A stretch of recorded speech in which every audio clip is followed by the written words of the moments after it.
Ne çiziyorsun şu an? Ben şu anda kelebek çizdim. Kelebek. Hı hı. Bravo.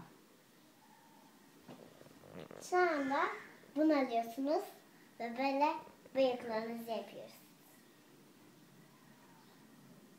Erkek bıyığı alıyorsunuz. Ama kelebeklerin erkek bıyığı mı var? Evet.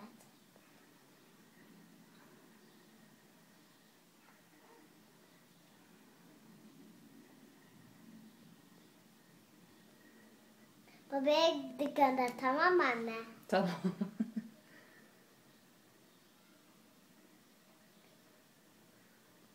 Tamam. Sonra da bunları bir pembeye doğruyoruz. Ve pembeyi alıyoruz. Böylece verecek.